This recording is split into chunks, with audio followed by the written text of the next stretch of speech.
Head instructor and co-founder of American Top Team, Ricardo Liborio, is no stranger to a good fight. This three-time Brazilian national champion met his match in the fall of 2007 when he, along with his wife Misty, began to realize that something wasn't quite right with the development of their 18-month-old daughter, Bella. Everything started with the daycare. At the daycare, she was 1.5 years old. Some of the aides in the daycare were noticing that she was bumping into things and she was losing balance. And that was the first, red flag that we had.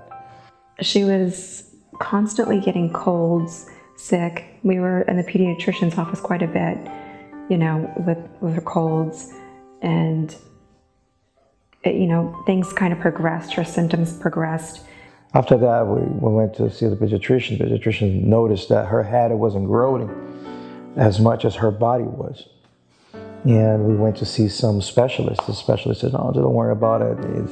It's okay. You have a small head. Your wife has a small head. So it's probably not. I've been there like 3 times and all the big mistakes. Well, we keep pursuing it. I wasn't happy with this thing here. It is not really working for me. So I was looking for a solution for it. So I went to see an ophthalmologist to see if there's something related to the eyes. And went to see a neurologist and another neuro-ophthalmologist. In the end, the neuro-ophthalmologist said, man, you gotta go to the Miami Children's Hospital and you gotta look for Dr. Israel Alfonso. Luckily for us, we were able to get in on a cancellation and within a week to see Dr. Alfonso, and he could see the apparent vision loss that Bella had at that point. He felt her sutures were overriding in her skull. Ultimately, she was diagnosed with Cruzon syndrome and craniostenosis. With craniostenosis, her head, the sutures in your head, they actually look like zippers, and you have 5 of them as a baby. They fused together too soon. So when Dr. Alfonso saw her in his office that day, when I say the ridges were overriding, if you think of a zipper, because they were calcified, her bone was and her skull, that's what I mean by overriding. He could feel the closure of those sutures of the skull.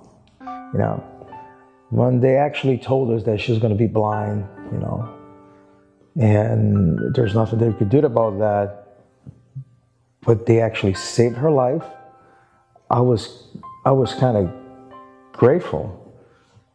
See, I was in a wing of the hospital full of the parents of kids had brain cancer. Kids that have problems of, epilepsy and seizures, and they don't know exactly what's going to happen with their kids. It was almost like a relief. It was almost like okay, man, she's blind, but you still can go home after work and hug her. And I know there are a lot of parents there who couldn't do it, or they wouldn't. They immediately put her on medicine to help reduce the pressure. We had, the other tests going on, and with neurosurgery's help, with Dr. Batia, they did a cranial vault remodeling surgery to release the pressure and create more space in her skull.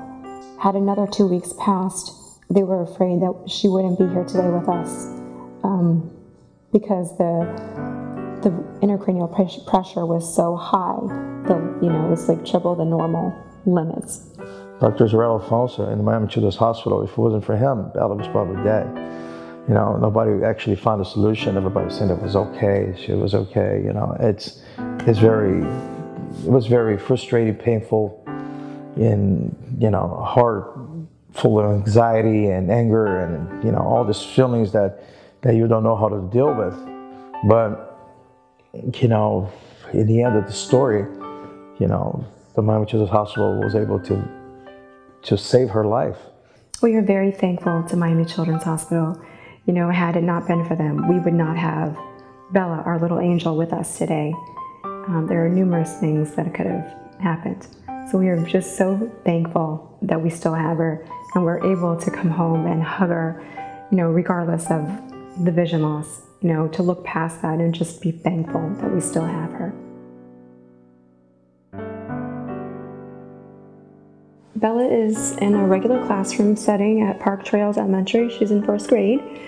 You know, we believe in inclusion. She's learning Braille. She has, it's called an itinerant teacher that comes for 2.5 hours a day and teaches her Braille right alongside of her peers. So she gets to participate just like everybody else.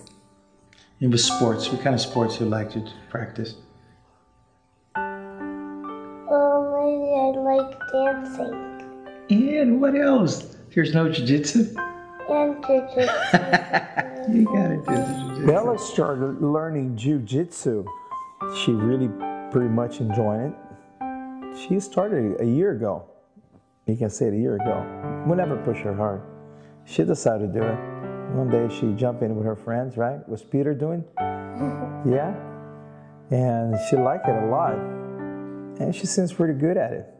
Are you good at it? Yes, that's a smile. That means yes. We are just so thankful to Miami Children's Hospital. Without them, we would not have our beautiful daughter Bella here with us today. In behalf of the team of the doctors, the parents, and beyond anything else, the kids, we ask you guys to donate to our fundraiser. Thank you.